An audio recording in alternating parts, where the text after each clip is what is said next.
Nós precisamos nos humilhar, nós precisamos nos curvar a Deus, nós precisamos aceitar a verdade da palavra de Deus. Você está aí? Nós precisamos aceitar aquilo que Deus tem como conserto para a nossa vida. Querido, eu não sei se você entende, nós estamos vivendo os finais dos tempos. Tudo está apontando para finais dos tempos. Quando que nós vamos nos humilhar diante da verdade? Quando eu me humilho diante da verdade, diante de Deus, eu aceito a verdade. Eu vivo a verdade, eu vivo a palavra de Deus. Você está aí, igreja?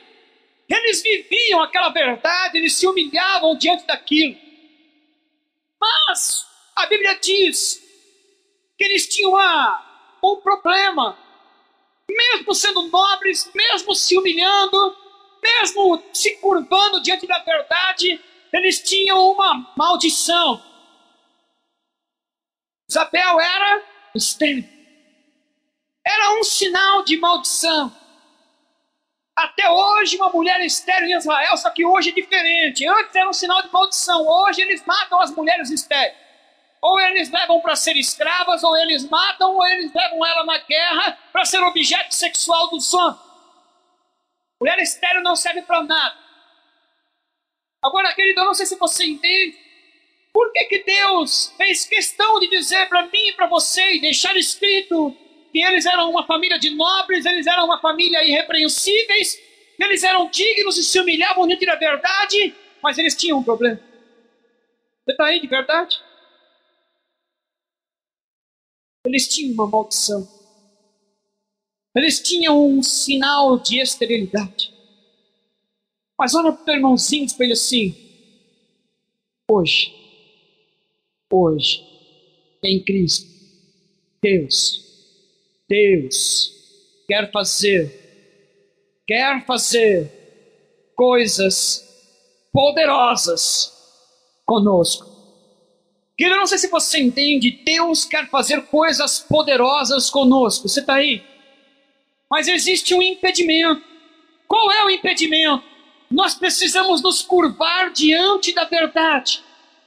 Nós precisamos nos humilhar diante de Deus. Nós estamos querendo acertar a cara do diabo, dando socos nele. Isso não funciona. Eu quero vencer o diabo, mandando ele sair, repreendendo, amarrando, aleijando, cegando Satanás. Irmão, ei, eu quero te dizer uma coisa. Para com isso. A Bíblia diz que quando eu me humilho e quando eu me curvo à verdade, acontece uma coisa espiritual. O diabo nem perto de mim ele chega, ele corte. Você está aí? De verdade? E eu não sei se você entende aqui, nos 4 evangelhos, antes de Jesus nascer, era um tempo de magia, era um tempo de feitiçaria, porque Deus se calou durante 400 anos. Os feiticeiros, os magos, os homens que mexiam com magia e feitiçaria, eles se levantaram com grande poder, com grande autoridade. Eu não sei se vocês já assistiram o filme, né? O filme lá do... Como é que chama aquele cara lá, do Ur? Não, como é que chama aquele cara lá do Arthur? Quantos já assistiram Arthur e os Cavaleiros? Você está aí? Aquele era o tempo negro. Aquele tempo existiu. O tempo de magia, o tempo de feitiçaria, o tempo de bruxaria. Porque Deus se calou durante 400 anos. A terra viveu em trevas. A terra viveu em problemas. E eu não sei se você entende ou não, mas aqui, nesse tempo, Zacarias, Isabel, estava vivendo num tempo pior do que no tempo em que viveu Noé com a sua família. Era um tempo muito pior. Era um tempo onde eles mostravam o poder da magia, o poder da feitiçaria. Eles mostravam algo que aos olhos dos homens é tudo que os homens querem. O poder. Você está aí? E eles estavam vivendo esse tempo. Mas mesmo nesse tempo difícil, olha para o teu irmãozinho e diz assim: eles, Zacarias e a sua esposa, eles se humilhavam, eles se curvavam diante da verdade de Deus. Irmão, nós não estamos vivendo num tempo de feitiçaria, bruxaria, magia negra. Nós estamos vivendo num tempo de Deus.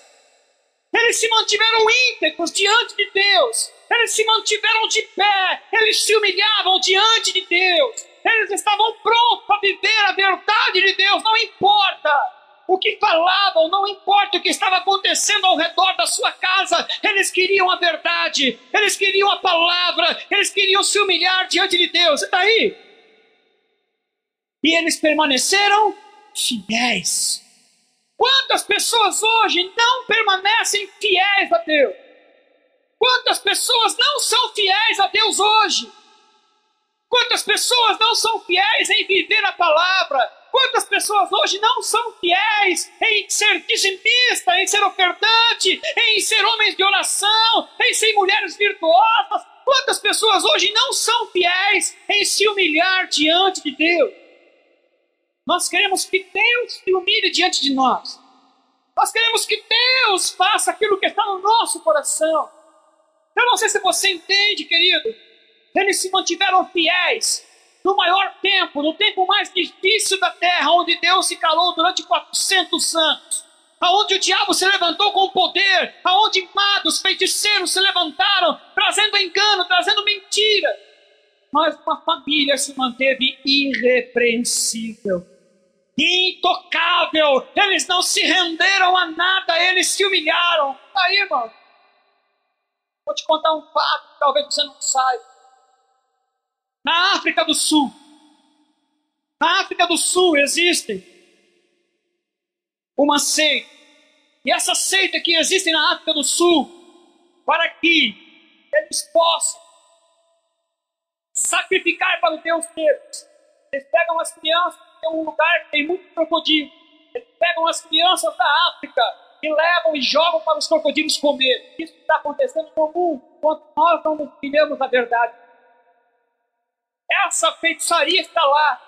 Mas tem o pessoal da Jocum. Eu não sei se você conhece o pessoal da Jocum. O pessoal da Jocum são missionários, são homens de Deus, são mulheres de Deus, que deixaram a sua vida, que deixaram a sua casa, que deixaram o seu emprego, que deixaram tudo para restaurar vidas. E esses missionários da Jocum, eles estão lá na África. E eles estão orando, estavam intercedendo a favor disso. E eles foram até o governo, para que o governo pudesse impedir com que essa feitiçaria deixasse com as crianças morrerem na boca dos crocodilos. Eu não sei se você entende, aqui no Brasil é igual, viu, querido? Aqui no Brasil os índios dão seus filhos à morte, os índios enterram seus filhos vivos. E já existe uma lei em Brasília que ela está tramitando, e eu quero, e em nome de Jesus, e Deus também quer, e a lei vai ser aprovada. Já existe um projeto de lei em Brasília para impedir com que os índios matem os seus próprios filhos. Isso é tremendo, irmão. A gente não sabe de nada disso. Sabe por quê? Porque nós estamos no mundo da lua. Nós não estamos no mundo da terra, nós estamos no mundo da lua. Eu estou no meu mundo, eu estou no meu problema, eu estou na minha adversidade. Eu não entendo isso. Querido, nós temos que viver o reino. Isabel e Zacarias eram irrepreensíveis diante de Deus. Bom, vamos continuar a carruagem. E o pessoal da Jocum chegou diante do governo. E o governo disse, vamos fazer uma coisa, vou chamar os grupos e vou chamar vocês e nós vamos entrar num acordo. E foram diante do governo o pessoal da feitiçaria, e foi diante do governo da África o pessoal da Jocum. E chegaram lá o pessoal da Jocum e o pessoal da África, eles não conseguiram entrar num acordo, e o governo também não quis se meter. O governo falou a seguinte coisa, presta atenção no que eu vou te dizer, para ver se nós somos irrepreensíveis, para ver se nós estamos prontos para viver a verdade. E o governo da África disse para o pessoal da Jocum, já que eles não entraram em acordo, quando eles lançarem as crianças dentro do lago, onde está cheio de crocodilos, quantas vocês salvarem? Eles não vão poder mais pegar essas crianças para matar. Você está vendo? E eles hoje, querido, eles estão lá. Eles ficam de plantão na porta, ficam de plantão no lago onde tem os crocodilos. Eles estão todos de plantão, todos os missionários da Jocum estão de plantão. Cada feiticeiro que chega lá e joga uma criança na boca dos crocodilos, o pessoal da Jocum mergulha no meio dos crocodilos, vai lá e restaura aquela criança. Está pronto para viver esse evangelho, irmãozinho? São homens, são irrepreensíveis. Eles mergulham e salvam as crianças. Eles estão orando e jejuando para que agora os jacarés fiquem adormecidos, como ficou os leões na cova de Daniel.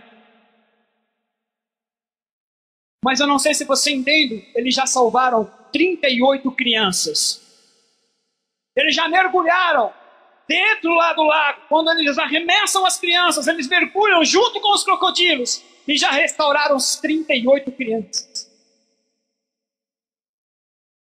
Isso está acontecendo hoje, século 21, irmãozinho.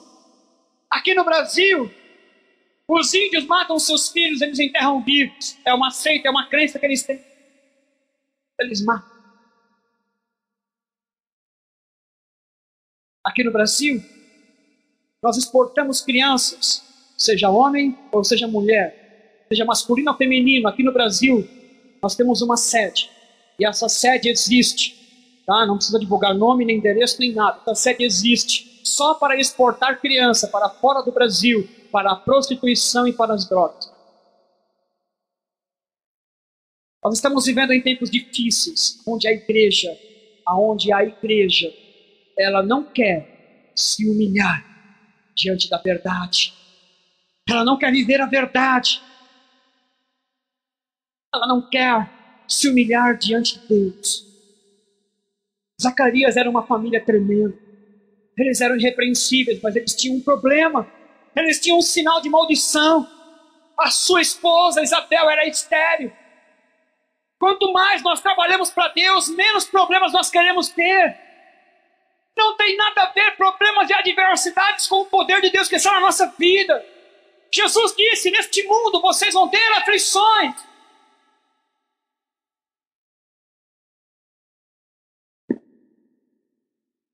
Neste mundo nós vamos ter aflições, nós vamos ter lutas. E Zacarias tinha um problema na sua casa e tinha uma esterilidade. No versículo 16 diz assim: e conduzia muitos dos filhos de Israel à conversão do Senhor, seu Deus. Olha para o teu irmãozinho e diz para ele assim: Deus fez coisas tremendas, poderosas, naquela família.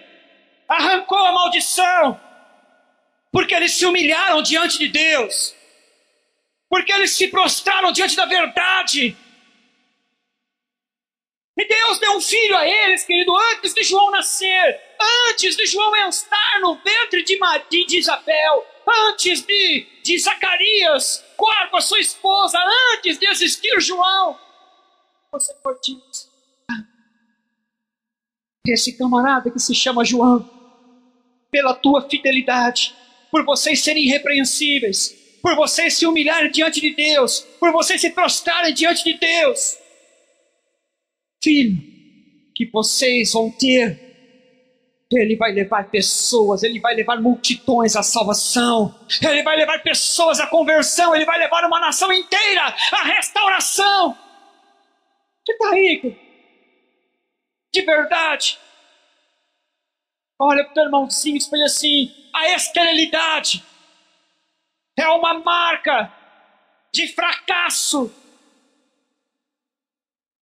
Mas olha para o teu irmãozinho e diz para ele assim: mesmo marcados pelo fracasso, eles eram fiéis. Mesmo marcado pelo fracasso, eles eram fiéis. Quero te falar algo de Deus. Sabe a tua vida, Deus. Se rende diante de Deus. Se rende diante da verdade. Não, pastor, daqui uns 3 meses. Bom, eu não estou falando daqui 3 meses para você arrumar tudo. Eu não estou falando para daqui 1 mês. Eu estou falando para daqui 30 dias. Eu estou falando para você agora. Tira o que está errado, Deus. Se humilha diante de Deus. O tempo que nós perdemos contestando a verdade de Deus, nós trabalhamos para o diabo. O tempo que você perde contestando aquilo que eu prego aqui, você está fazendo o trabalho do diabo. Querido, faça algo. Arranque da tua vida o pecado. Arranque a mentira, arranque o engano, arranque o que está errado na tua casa. Deus quer fazer algo extraordinário. Deus quer fazer algo poderoso com as nossas vidas. Esse é o tempo de Deus sobre a nossa vida, querido. Deus quer mudar a nossa história. Deus pegou um povo que vivia no meio da feitiçaria, no meio da magia, no meio da perdição. O Senhor disse: vocês são irrepreensíveis, vocês têm uma marca de fracasso, mas mesmo no fracasso, mesmo no problema, mesmo na maldição, vocês foram fiéis. E eu vou acabar com o fracasso, eu vou acabar com a esterilidade, vou dar um filho, e este filho vai levar pessoas e uma nação inteira ao arrependimento. Querido, nós temos que despertar para uma verdade. Satanás está se levantando no mundo e está ceifando crianças, está ceifando homens e mulheres. E a igreja de Cristo quer se prostrar diante da palavra. Não quer se prostrar e se humilhar diante de Deus. No tempo da minha vida, eu fiz muita guerra, eu saí vitorioso, Deus ao bom Deus. Todas as guerras que eu fiz contra o diabo, eu venci graças ao bom Deus. Mas hoje eu já não consigo fazer. Agora eu tenho agora é tempo de chorar. Agora é tempo de buscar um conselho. Agora é tempo de buscar a fidelidade. Fidelidade é fruto do Espírito Santo. Desobediência e rebeldia é fruto de Satanás. Querido, vamos entender o que Deus quer para nós. O Senhor queria mudar a história de uma família. Assim, sabe qual é o nosso problema? Nós estamos pensando que Deus queria mudar a história só dessa família que está na Bíblia. Mas hoje, Deus quer mudar a história da sua família. Deus quer mudar a história da nossa família. Deus quer mudar a história da nossa casa, da nossa família. Mas o Senhor disse: escuta, querido, vocês precisam se humilhar. Vocês precisam se render à verdade. Você pode achar, querido, que o que eu estou te falando aqui é uma grande besteira. Nós temos uma marca, a nação brasileira tem uma marca. E sabe qual é a marca de maldição da nação brasileira? Roubar Deus em dízimos. Isso é maldição, isso é sinal de fracasso. Querido, Deus quer mudar a nossa história. Deus quer te levantar como cabeça. Nós temos que deixar de ser cauda. Você está aí? Amém ou não? Olha para o teu irmãozinho e fala assim: Deus quer nos enviar com a mesma função de João Batista. Deus quer nos enviar para converter o povo de Israel.